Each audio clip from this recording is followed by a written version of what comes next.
Un panari est une infection très ennuyeuse et très fréquente. C'est une infection qui intéresse le doigt, au bout du doigt, entre l'ongle et ce qu'on appelle la lunule, qui est la partie qui recouvre l'ongle. C'est une infection qui est liée à la pénétration d'un microbe, et c'est un endroit où les microbes aiment bien aller parce qu'il y a un petit peu de nourriture, il y a un peu de dépôt de kératine qui se fait entre l'ongle et la lunule, et c'est vraiment une botte de foin pour les microbes qui adorent y séjourner. Et donc c'est une infection qui est fréquente.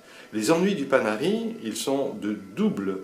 Il y a d'une part le phénomène que l'on observe, douleur, chaleur, rougeur, ça réveille la nuit, ça lance.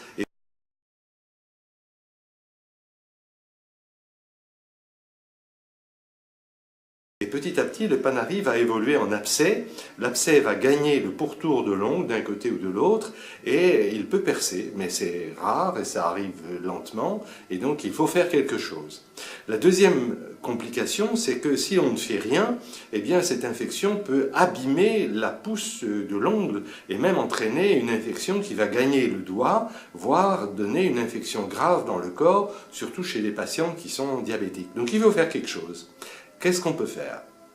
D'abord, il faut faire le diagnostic. Et il faut reconnaître, dans une petite rougeur qui commence sur le bord de l'ongle, qu'une petite infection locale se manifeste. Les germes en cause sont soit le staphylocoque, soit le streptocoque, ou des germes beaucoup plus rares. Le traitement va être orienté dans deux directions. Il y a d'une part une possibilité de traiter médicalement le panari, c'est-à-dire de donner des antibiotiques par la bouche, des antibiotiques à large spectre, et à désinfecter localement, soit avec de l'exomédine transcutanée, ou bien d'autres produits qui sont un peu plus efficaces, mais qui ont la possibilité d'être délivrés à la pharmacie que par une ordonnance. Si ce traitement médical ne fonctionne pas, ce qui est quand même malheureusement fréquent, il va falloir ouvrir la porte au pus pour que le pus puisse sortir. Parce que quand le pus s'accumule, c'est très douloureux. C'est chaud, c'est rouge, ça lance et il y a une petite membrane blanchâtre qui ne demande qu'à être ouverte.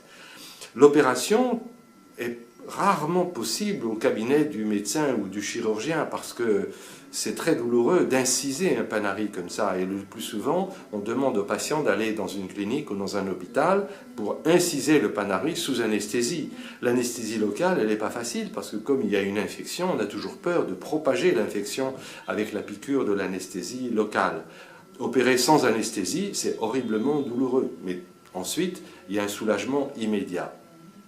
Donc une opération, pas si facile que ça, qui va consister à ouvrir la porte pour que le pus s'évacue, mais aussi à nettoyer, à faire un peu le ménage avec une petite curette pour enlever toutes les parties qui sont mortes ou nécrosées.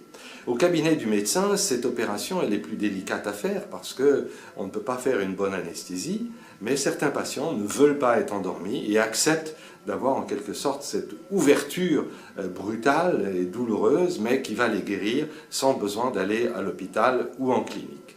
Bref, à chaque panari, il faut le regard du professionnel pour vous donner la meilleure marche à suivre et heureusement quand même, dans près d'un tiers des cas, on peut les guérir par un traitement médical.